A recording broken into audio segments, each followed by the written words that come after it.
kasih Tuhan. Wah, Kak Karen seneng banget nih. Walaupun kita masih harus beribadah secara online, tapi teman-teman tetap setia untuk mendengarkan firman Tuhan. Yuk kita kasih tepuk tangan yang paling meriah buat Tuhan Yesus kita.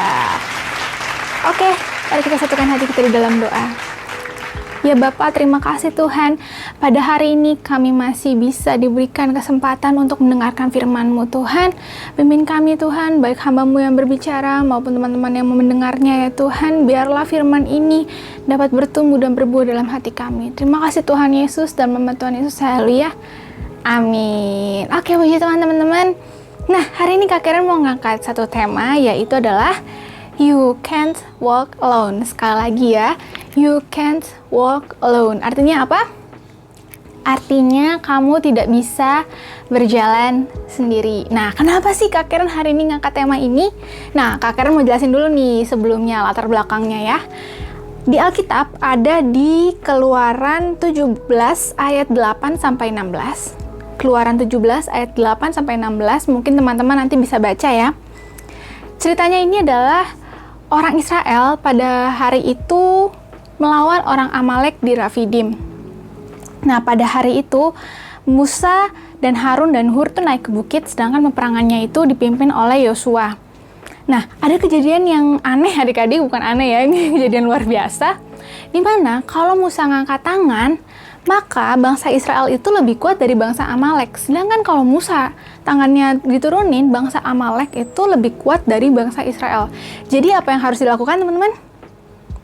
Yang harus dilakukan adalah Musa harus ngangkat tangannya terus. Dan peperangan itu nggak cuma 5 menit ya teman-teman ya. Nggak cuma bawa kelar ya, lumayan lama. Dan karena lama, apa yang terjadi? Tangannya Musa pegel. Tapi kalau misalnya tangannya turunin, kalah bangsa Israelnya. Maka dari itu teman-teman, puji Tuhan pada saat itu ada sahabat-sahabat Musa, yaitu Harun, kakaknya Musa, dan Hur. Mereka berinisiatif untuk memegang, menopang tangannya Musa, satu di kanan, satu di kiri. Jadi dipegang tangannya kanan kiri ya teman-teman. Jadi selama peperangan itu, Musa mengangkat tangan dan ditopang oleh Harun dan Hur. Singkat cerita teman-teman, pada akhirnya bangsa Israel menang. Tapi yang menjadi highlight di sini adalah, coba teman-teman bayangin, gak ada Harun dan gak ada Hur yang nopang tangan Musa. Musa gak mungkin bisa ngangkat tangan sendirian teman-teman. Dia gak bisa sendirian, dia butuh teman-temannya, sahabat-sahabatnya untuk menopang dia teman-teman. Nah, begitu juga dengan kita. Kita di dalam dunia ini, dalam kehidupan kita ini gak bisa sendirian. Nah, Kak Karen mau mulai bahas satu-satu poinnya ya. Nah, yang pertama yang Kak Karen mau bahas adalah temukan atau jadilah. Wah, apa nih maksudnya ya? Temukan atau jadilah. Kita baca ayatnya ada di Amsal 17 ayat 17. Kita baca sama-sama ya. Amsal 17 ayat 17. Seorang sahabat menaruh kasih setiap waktu dan menjadi seorang saudara dalam kesukaran. Sekali lagi, seorang sahabat menaruh kasih setiap waktu dan menjadi saudara dalam kesukaran. Kemudian ada lagi ayatnya di Amsal 18 ayat 24. Ada teman yang mendatangkan kecelakaan, tetapi ada juga sahabat yang lebih karib daripada seorang saudara. Nah, teman-teman, dari ayat ini kita tahu bahwa seorang sahabat itu menaruh kasih setiap waktu dan menjadi saudara dalam kesukaran. Artinya, waktu lagi susah, dia ini ada. Bukan cuma datang kalau ada maunya gitu ya. Kalau teman-teman kan lihat nih, banyak orang yang datang kalau ada maunya doang. Tapi seorang sahabat itu, dia ada dalam masa kesukaran. Nah, poin yang pertama ini, temukan atau jadilah. Maksudnya apa? Maksudnya adalah gini, coba teman-teman sekarang bayangkan teman-teman dekat kalian, ada nggak sih seorang sahabat di antara teman-teman kalian ini yang waktu kalian lagi susah, mereka ada, mereka menghibur kalian, waktu kalian butuh pertolongan, mereka ini ada, menolong kalian, ada nggak kira-kira? Coba Kak Karen kasih waktu 5 detik deh buat berpikir, ada nggak ya? Gitu. Nah, kalau misalnya nih teman-teman berpikir, Kak Karen kayaknya nggak ada deh, kayaknya aku nggak punya temen. Nah, berarti kalau misalnya kalian tidak bisa menemukannya, Jadilah seorang sahabat untuk teman kalian. Ketika kalian melihat teman kalian susah, bantulah mereka. Ketika kalian melihat teman kalian butuh pertolongan, tolonglah mereka. Jadilah sahabat buat teman-teman kalian. Gitu ya teman-teman. Jadi poin yang pertama adalah temukan sahabat kalian, atau kalau misalnya kalian nggak bisa menemukannya, jadilah seorang sahabat buat teman-teman kalian. Itu poin yang pertama. Oke, kita langsung masuk poin yang kedua ya. Yang poin yang kedua ini adalah jauhi sahabat yang buruk. Sekali lagi, poin yang kedua adalah jauhi sahabat yang buruk. Kita kembali lagi di Amsal 18 ayat 24. Di sini dituliskan bahwa ada teman yang mendatangkan kecelakaan. Kita buka juga di 1 Korintus 15 ayat 33. 1 Korintus 15 ayat 33 isinya, janganlah kamu sesat. Pergaulan yang buruk merusakkan kebiasaan yang baik. Yuk teman-teman baca bareng-bareng yuk. 1, 2, 3. 1 Korintus 15 ayat 33. Janganlah kamu sesat, pergaulan yang buruk merusakkan kebiasaan yang baik. Nah, mungkin teman-teman bingung ya, Kak Karen, pergaulan yang buruk tuh kayak apa sih? Kalau pergaulan yang buruk itu temen yang suka main game, kayaknya semua temanku suka main game. Apakah itu adalah contoh teman yang buruk? Atau karena aku suka main game adalah aku teman yang buruk buat teman-teman aku gitu? Nah, kalau kalian bingung, kita baca satu ayat lagi ya. Contohnya pergaulan buruk tuh kayak gimana sih? Yuk kita baca ayatnya, ada di Amsal 22 ayat 24 sampai 25. Amsal 22 ayat 24 sampai 25 kita baca sama-sama ya. Jangan berteman dengan orang yang lekas gusar, jangan bergaul dengan seorang pemarah, supaya engkau jangan menjadi biasa dengan tingkah lakunya dan memasang jerat bagi dirimu sendiri. Nah teman-teman, dari ayat ini kita tahu ya bahwa contoh pergaulan buruk adalah kita punya teman deket yang suka marah-marah. Nah, Kak Karen punya pengalaman nih, Kak Karen juga pernah punya teman yang suka marah-marah. Pada akhirnya teman-teman, Kak Karen akan biasa, oh marah itu biasa, marah tuh ya udah wajar, dia marah tuh wajar. Tanpa Kak Karen sadari, Kak Karen menjadi juga orang yang pemarah, yang dikit-dikit marah, dan Kak Karen menganggap itu wajar. Nah, itu adalah contoh pergaulan yang buruk. Kalau teman-teman masih punya teman-teman yang kayak gitu, yang kalau istilah kerennya toxic friends ya. Nah, kalau teman-teman masih punya nih dalam inner circle kalian, dalam lingkungan kalian, teman-teman yang seperti itu, yang pemarah, yang kerjanya memberontak, atau teman-teman yang nggak baik seperti itu, yang ngasih bad influence ke kalian, hari ini Kak Karen mau tegesin lagi, tinggalkan teman-teman. Kenapa? Karena menurut ayat ini, lama-lama kalian akan biasa dengan tingkah laku mereka. Kalian dari yang kayak, ih kayaknya dosa deh kelakuan dia, sampai kayak, biasa kok kelakuannya nggak dosa. Dan tanpa sadar kalian ngikutin gaya hidup mereka gitu loh teman-teman. Itu bisa mendatangkan kecelakaan loh teman-teman, kalau kata Amsal ini teman-teman. Jadi, kalau kalian masih punya teman-teman yang kayak gitu, hari ini jauhin teman-teman yang kayak begitu, oke? Oke. Nah, sebagai penutup nih, hari ini Kak Karen khotbahnya singkat, cepat, padat, seperti luar biasanya ya. Nah, sebagai penutup teman-teman, karena kita hari ini berbicarakan tentang bahwa kita nggak bisa hidup sendiri, kita butuh sahabat, dan kita harus menjauhi sahabat yang buruk, ada seorang sahabat yang akan selalu ada buat kita.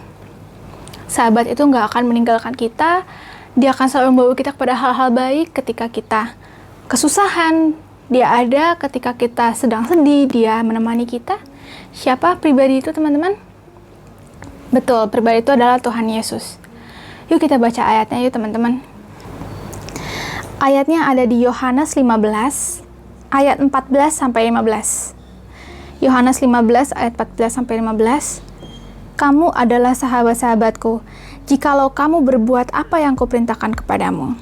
Aku tidak menyebut kamu lagi hamba, sebab hamba tidak tahu apa yang diperbuat oleh tuannya. Tetapi aku menyebut kamu sahabat, karena aku telah memberitahukan kepada kamu segala sesuatu yang telah kudengar dari Bapakku. Kita buka lagi, ada di Ibrani 13 ayat 5b. Ibrani 13 ayat 5b, aku sekali-kali tidak akan membiarkan engkau, dan aku sekali-kali tidak akan meninggalkan engkau. Nah, teman-teman, dari ayat ini kita tahu bahwa sahabat sejati kita yang sesungguhnya adalah Tuhan Yesus. Dalam setiap tingkah laku kita, dalam setiap kejadian dalam hidup kita, teman-teman, kita butuh seorang pribadi yang menjadi sahabat kita, yaitu Tuhan Yesus. Percayalah teman-teman, kita nggak bisa hidup sendirian tanpa Tuhan. Meskipun kita udah punya sahabat yang baik, yang tadi yang poin pertama, kita sudah menemukan sahabat kita yang baik, tapi tanpa Tuhan Yesus, kita nggak bisa, teman-teman. Mari kita mulai hari ini berjalan bersama Tuhan Yesus. Tuhan Yesus adalah Tuhan yang sangat mengasihi kita loh, teman-teman. Belum lama ini kita merayakan hari Jumat Agung dan Paskah, yang berarti bahwa Tuhan Yesus telah mati dan bangkit buat siapa? Buat kita, sahabat-sahabatnya Tuhan. Di ayat ini huruf Q-nya besar, artinya itu melambangkan Tuhan Yesus, di mana Tuhan Yesus tuh nganggap kita udah bukan hamba loh. Kita ini dianggap sahabat-sahabatnya Tuhan. Kalau teman-teman merasa sekarang nih, teman-teman lagi jauh sama Tuhan, teman-teman merasa sekarang kalian udah nggak renungan lagi sama Tuhan, udah jarang berdoa sama Tuhan, udah jarang bangun hubungan sama Tuhan, hari ini teman-teman, yuk kita kembali dekat sama Tuhan. Kita kembali lagi dalam cinta kita kepada Tuhan. Karena Tuhanlah yang ada di saat-saat apapun dalam kehidupan kita, teman-teman. Orang tua kita, teman-teman kita bisa meninggalkan kita di saat kita terpuruk. Tapi Tuhan Yesus, Dia nggak akan meninggalkan kita. Bahkan kalau misalnya teman-teman sekarang lagi ada dalam posisi teman-teman sedang sedih atau sedang dalam masalah, Tuhan Yesus saat ini sedang ada dalam kalian. Dan Dia tidak akan meninggalkan teman-teman semua. Yuk teman-teman, sebelum Kak Karen tutup ibadah kita pada hari ini, Kak Karen akan melakukan quick recap. Hari ini kita udah belajar tentang apa sih yang tentang you can't walk alone. Yuk kita simak berikut ini. Yang pertama adalah latar belakangnya adalah ada di Keluaran 17 ayat 8-16, di mana orang Israel melawan Amalek dan Musa mengangkat tongkatnya. Karena Musa angkat tangan terus, maka Musa jadi capek. Tapi Harun dan Hur berinisiatif untuk memegang tangan Musa, satu di sebelah kiri dan satu di sebelah kanan. Pada akhirnya bangsa Israel menang, dan highlight di sini adalah Musa tidak bisa sendirian. Poin yang pertama adalah temukan atau jadilah. Ayatnya di Amsal 17 ayat 17 dan di Amsal 18 ayat 24. Intinya adalah coba lihat sekeliling teman-teman, apakah teman-teman menemukan sahabat yang sejati seperti ayat ini, atau kalau teman-teman tidak bisa menemukan sahabat, jadilah sahabat buat teman-teman di sekitar kalian. Kemudian yang kedua adalah jauhi sahabat yang buruk. Kembali ke Amsal 18 ayat 24, di mana ada teman yang mendatangkan kecelakaan.